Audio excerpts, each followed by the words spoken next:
एक गांव में एक आदमी रहता था जो बहुत बूढ़ा हो चुका था, जिस वजह से उसे कम दिखाई देता था और बहुत कमज़ोर हो गया था।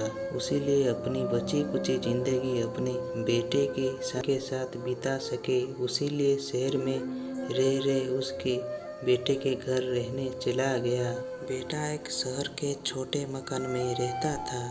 मकान तो उसका छोटा था, लेकिन उसके अंदर जो चीज़ें थी वो महंगी थी।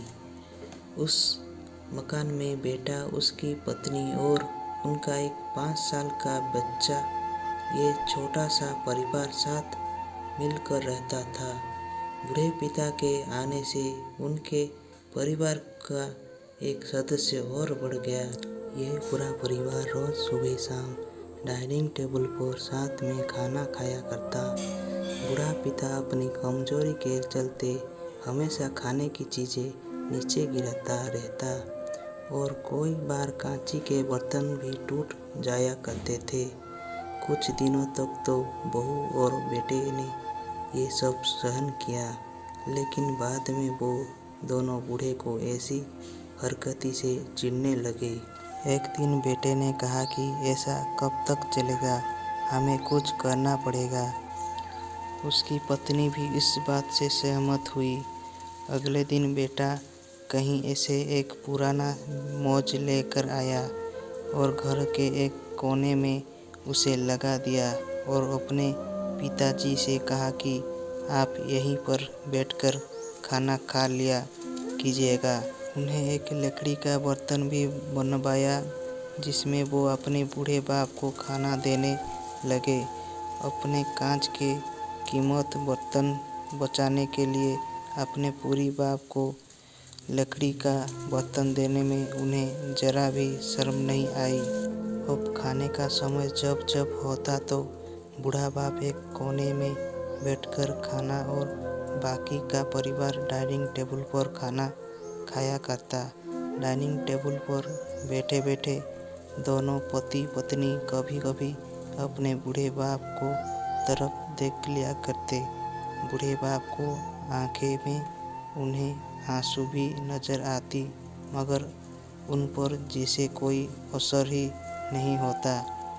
बूढ़े का पिता भी ये नज़ारा हमेशा देखता और वो अपने में ही खोया रहता।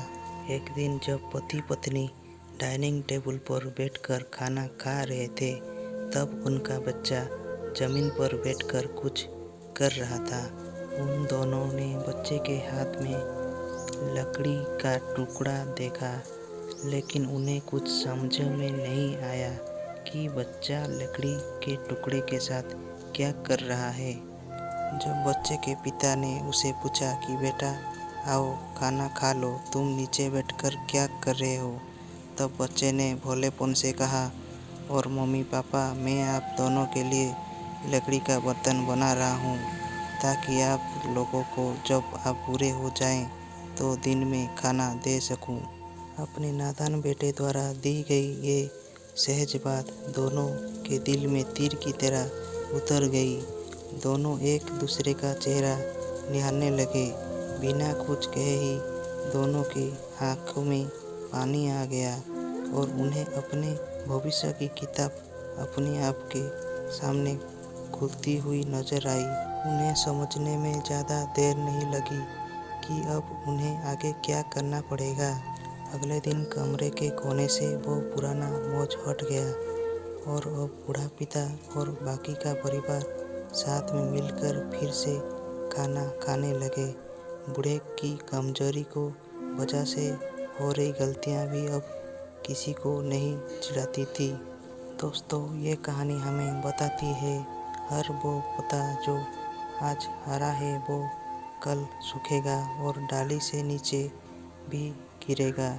इसीलिए हमें अपने बड़े बूढ़े को हमेशा ख्याल रखना चाहिए और हमें हमारे माता पिता और बुजुर्ग के साथ वैसा ही व्यवहार करना चाहिए जैसा हम चाहते हैं कि हमारे बूढ़े होने के बाद हमारे बच्चे हमारे साथ करें।